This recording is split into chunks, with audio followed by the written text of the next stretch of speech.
আসসালামু আলাইকুম ওরহমতুল্লাহি ওবরাকাতুহু। নাহমাদুহু ওয়া নুসাল্লি আলা রাসূলিহিল কারীম, আম্মা বাদ।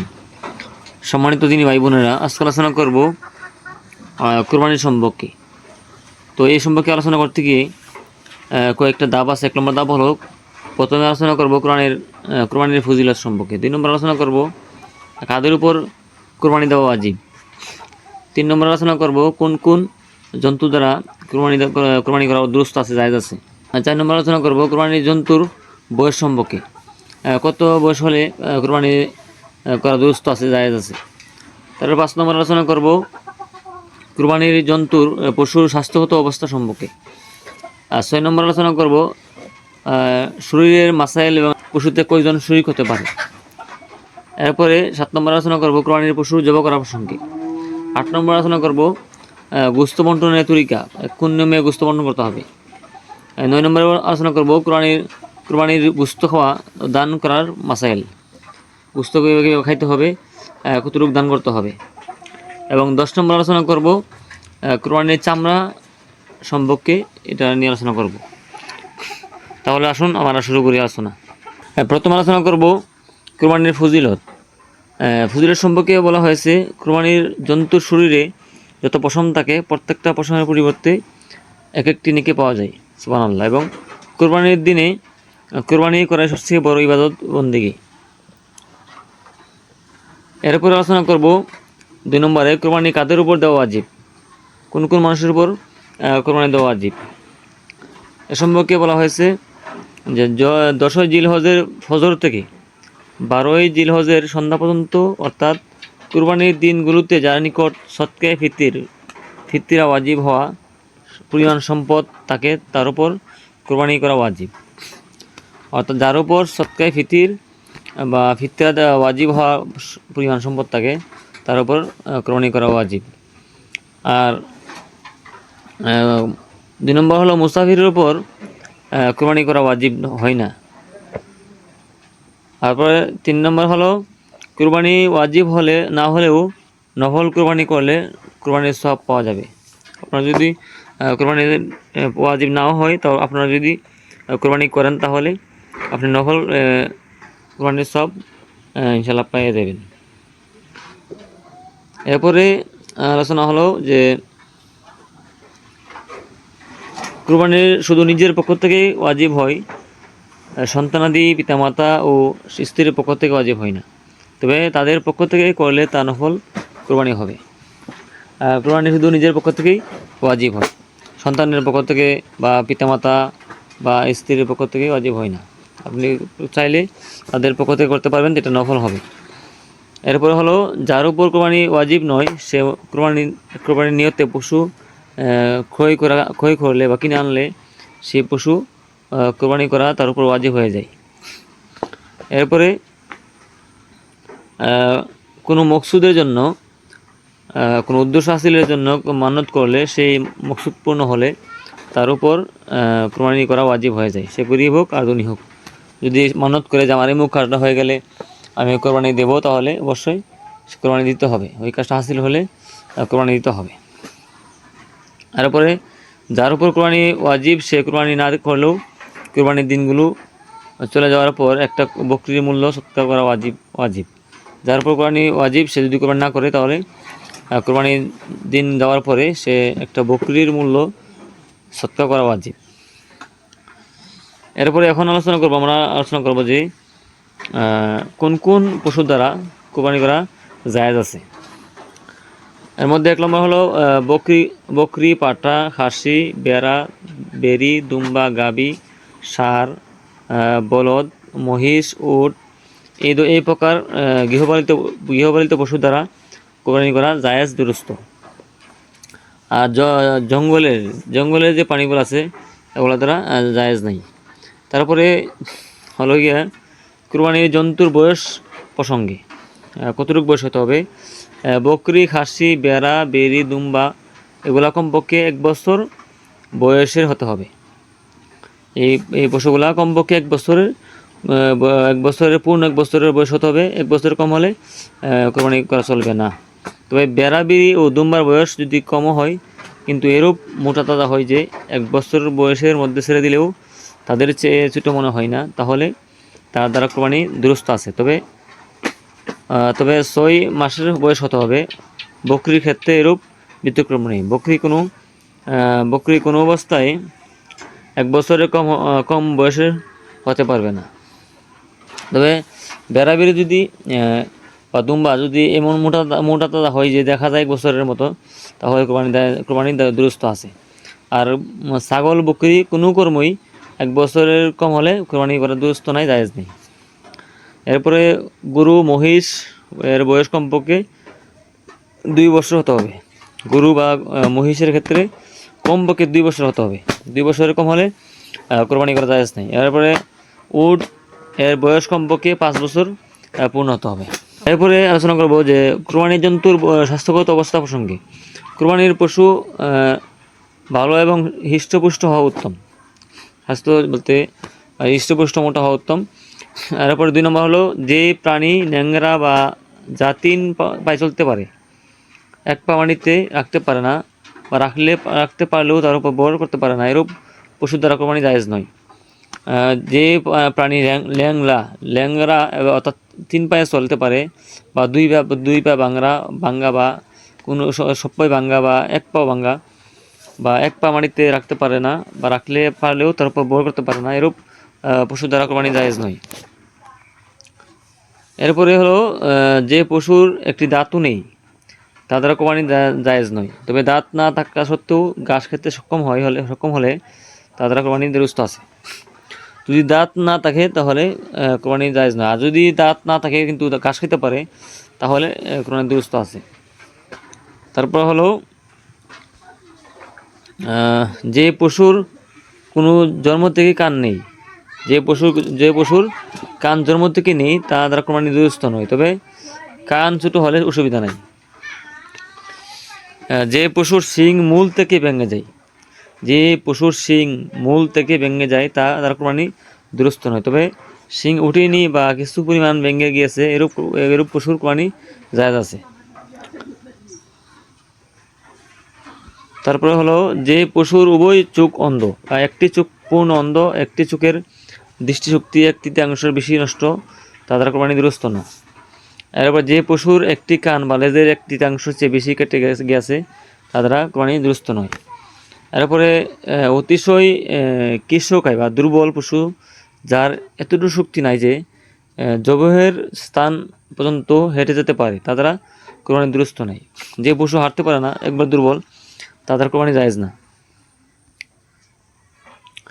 এরপরে হলো ভালো পশু কেনার পর এমন দোষ ত্রুটি দেখা দিয়েছে যে যার কারণে কোরবানি দুরুস্ত হয় না, এরূপ হলে ওই জন্তুটি রেখে আরেকটি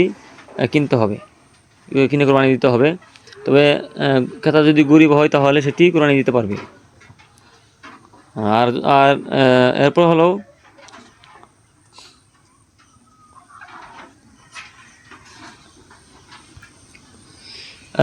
পশু যদি গর্ভবতী পশু কোরবানি করা জায়েজ। যদি পেটের বাচ্চা জীবিত পাওয়া যায় তবে সে বাচ্চাও জবাই করতে হবে। তবে প্রসবের নিকটবর্তী হলে এরূপ গর্ভবতী পশু কোরবানি দেওয়া মাকরুহ। যে পশুটা এখনই প্রসব করবে বা বাচ্চা বাইর হবে, এরূপ হলে সেটা জবাই করা মাকরুহ, তবে জায়েজ আছে। তবে এটা মাকরুহ, এটা না দেওয়া উত্তম। আর পেটে যদি বাচ্চা থাকে তাহলে জায়েজ আছে। এই বাচ্চাটা যদি জীবিত পাওয়া যায় সেটাও জবাই করে দিতে হবে। বন্ধা পশু কোরবানি করা জায়েজ। যে সমস্ত পশুর বাচ্চা হয় না, ওই সমস্ত বান্ধা পশু কোরবানি দেওয়া জায়েজ। এরপর আমরা এখন আলোচনা করবো যে শরীকের মাসাইল বা একটা পশুতে কয়জন শরীক হতে পারে। সেটা হলো যে বকরি, খাসি, পাটা, বেড়া, বেরি, দুম্বাই একজনের বেশি শরীক হয়ে কোরবানি করা যায় না। বকরি, খাসা, পাটা, বেরি, বেড়া, দুম্বাই একজনের বেশি শরীক হয়ে কোরবানি করা যায় না। একজনের বেশি শরীক হতে পারবে না। আর এগুলো একজনেরই নামেই কোরবানি হতে হবে। আর একটা গরু বা মহিষ, উটে সর্বোচ্চ 7 জন শরীক হতে পারবে। 7 জন হওয়া জরুরি নয়, 2 জন, 3 জন, 5 জন, 4 জন, 6 জন কোরবানি দিতে পারে। তবে কারো অংশ 7 ভাগের 1 ভাগের চেয়ে কম হতে পারবে না। এরপরে মৃত্যুর নামে কোরবানি হতে পারে। রাসূলুল্লাহ সাল্লাল্লাহু আলাইহি ওয়াসাল্লাম তার বিবিগণ বা বুজুর্গগণের উলিগণের নামেও কোরবানি করা যেতে পারে। এরপরে যে ব্যক্তি খাঁটি অন্তরে আল্লাহর উদ্দেশ্যে কোরবানি করে না, বরং গোশত খাওয়া বা লোক দেখানো ইত্যাদি নিয়তে কোরবানি করে, তাকে অংশীদার বানিয়ে কোনো পশু কোরবানি করলে সকল অংশীদারের কোরবানি নষ্ট হয়ে যাবে, বাতিল হয়ে যাবে। তাই শরীক নির্বাচনের সময় খুবই সতর্ক থাকা দরকার। এই জিনিসটা খুবই গুরুত্বপূর্ণ। আমরা যারা কোরবানি দেই প্রত্যেকেই আল্লাহকে সন্তুষ্ট করার জন্য কোরবানি দিতে হবে। এরপরে কোরবানির পশু কেনার পর শরীক রাখার এরাদা ছিল না, পরে শরীক গ্রহণ করতে চাইলে ক্রেতা গরিব হলে তা পাবে না, অন্যতে পাবে। এরপরে যার সমস্ত উপার্জন বা অধিকাংশ উপার্জন হারাম, তাকে শরীক করলে অন্যান্য যারা শরীক আছে তাদের কোরবানি অশুদ্ধ হয়ে যাবে। যে ব্যক্তি সুদ খায়, ঘুষ খায় বা রাসম্মতের মধ্যে হারাম আছে, তাকে শরীক করলে সকলের কোরবানি বাতিল হয়ে যাবে। এখন আলোচনা করব কোরবানির পশু জবাই করা সম্পর্কে। সেটা হলো নিজের কোরবানি পশু নিজেই জবাই করা উত্তম। তারপর নিজে জবাই করতে না পারলে যারা জবাই করতে পারে তাদেরকেও যে জবাই করতে পারবেন। এরপর মেয়ে লোকের পর্দার ব্যাঘাত হওয়ার কারণে সামনে না থাকলেও পারলে ক্ষতি নেই। কোরবানির পশুকে মাটিতে শুয়ে তার মুখ কেবলামুখী করে নিচের দোয়া পরে পাঠ করা উত্তম। জবাই করার সময় তাকে মাটিতে শুয়ে কেবলামুখী করে এই দোয়াটা ইন্নী ওয়াজ্জাহতু ওয়াজহিয়া লিল্লাযী ফাতারাস সামাওয়াতি ওয়াল আরদা হানিফা ওয়া মা আনা মিনাল মুশরিকিনা ইন্নাস সালাতি ওয়া নুসুকি ওয়া মাহইয়ায়া ওয়া মামাতি লিল্লাহি রাব্বিল আলামিন লা শারীকা লাহু ওয়া বিযালিকা উমিরতু ওয়া আনা মিনাল মুশরিকিন আল্লাহুম্মা মিনকা ওয়া লাকা। এরপর বিসমিল্লাহি আল্লাহু আকবার বলে জবাই করবে। কেউ দোয়া পড়তে না পারলেও শুধু বিসমিল্লাহি আল্লাহু আকবার বলে জবাই করলেও চলবে। তারপরে এই দোয়া বলা উত্তম, আল্লাহুম্মা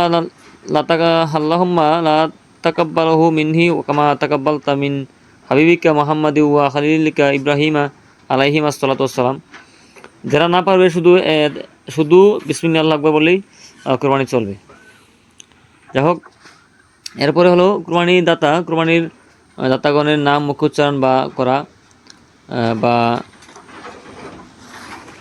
কাগজে লেখা জরুরি নয়। আল্লাহ পাক জানেন এটা কার কোরবানি, সে অনুযায়ী কোরবানি দিতে হবে। আমরা অনেকে দেখছি যে কোরবানির দিন হুজুরের হাতে একটা কাগজ দেওয়া বলে যে এখানে নাম আছে, এই নামগুলো পড়েন, বা এই কোরবানির আগে নাম বলে অমুকের নামে হুমুকের নামে।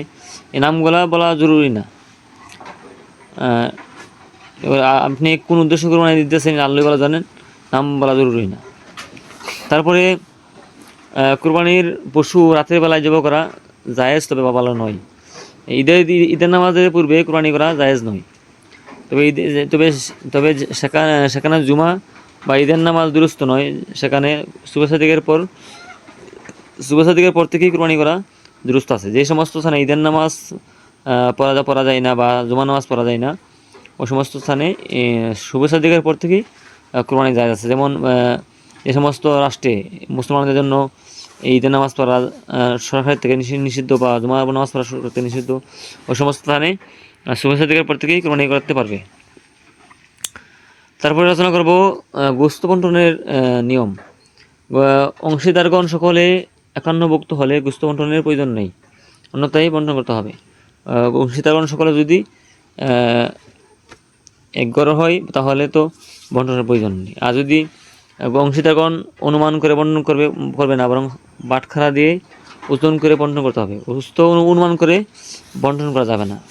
পাল্লা দিয়ে নেপে পরিমাণ করে ওজন করে বন্টন করবে, অন্যথায় ভাগের সমান কম বেশ হয়ে গেলে গুনাহগার হতে হবে। অবশ্য কোনো অংশীদার মাথা, পায়া বা ইত্যাদি বিশেষ কোনো অংশ গ্রহণ করলে তার ভাগে গোশত কিছু কম হলেও জায়েজ আছে। এরপর হলো কিন্তু যে ভাগে গোশত বেশি সে ভাগে মাথা, পায়া বা বিশেষ অংশ দেওয়া যাবে না। অংশীদারগণ সকলে যদি সম্পূর্ণ গোশত দান করে দিতে চাই বা সম্পূর্ণটা রান্না করে বিলাতে খাওয়াতে চাই তাহলে বন্টনের প্রয়োজন নেই।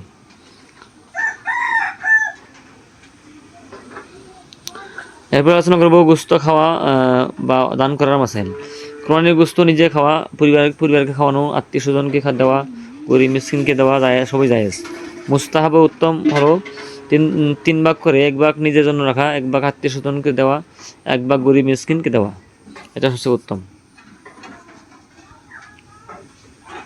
এরপরে হলো যে কোরবানির গোস্ত হলে নিজে খেতে পারবে না, মান্যতের কোরবানির গোস্ত হলে নিজে খেতে পারবে না এবং মালদারকেও দিতে পারবে না, বরং পুরোটাই গরিব মিসকিনকে দান করতে দেওয়া উচিত। যদি কোনো মৃত ব্যক্তি মৃত্যুর পূর্বে কোরবানির জন্য ওসিয়ত করে গিয়ে থাকেন, তাহলে সেই কোরবানির গোস্ত মান্যতের কোরবানির গোস্ত নেই, পুরোটাই দান করা ওয়াজিব।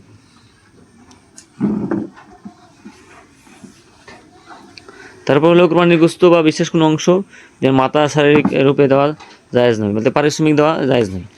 কোরবানির গোস্ত শুকিয়ে বা ফ্রিজে রেখে দীর্ঘদিন খাওয়াতে কোনো অসুবিধা নাই, তবে এটা করা উচিত না। ফ্রিজে রাখতে পারবে, তবে সেটা করা উচিত না। তারপরে হলো কোরবানির পশুর চামড়া সম্পর্কে এখন জানবো, সর্বশেষ যে আলোচনাটা। কোরবানির পশুর চামড়া শুকিয়ে বা প্রক্রিয়াজাত করে নিজেও ব্যবহার করা জায়েজ। আপনি যদি শুকিয়ে প্রক্রিয়াজাত করে আপনি নিজে ব্যাগ বানাতে পারেন বা জুতা বানাতে পারেন, তো জায়েজ। তবে কোরবানির চামড়া খোরাতেও করা যায়, তবে বিক্রি করলেও সে পয়সা নিজেও ব্যবহার করা যায় না। খোরাত করা জরুরি, এবং ওই পয়সাটাই খরচ করতে হবে, যে পয়সাটা নিজে খরচ করে অন্য পয়সাও দান করলে আদায় হয়ে যায় বটে, তবে অন্যায় হবে। এখন হলো কোরবানির চামড়া খয়রাত করাও যায়, তবে বিক্রি করলে সে পয়সা নিজে ব্যবহার করা যায় না। খয়রাতই করা জরুরি, এবং ঠিক ওই পয়সাটাই খয়রাত করতে হবে, যে পয়সাটা নিজে খরচ করে অন্য পয়সা দান করলে আদায় হয় বটে, তবে অন্যায় হবে। কোরবানির চামড়ার দাম মসজিদে মাদ্রাসায় নির্মাণ কাজে, বেতন বাবদ বা পারিশ্রমিক বাবদ অন্য কোনো কাজে খরচ করা দুস্থ নয়, খয়রাতই করতে হবে।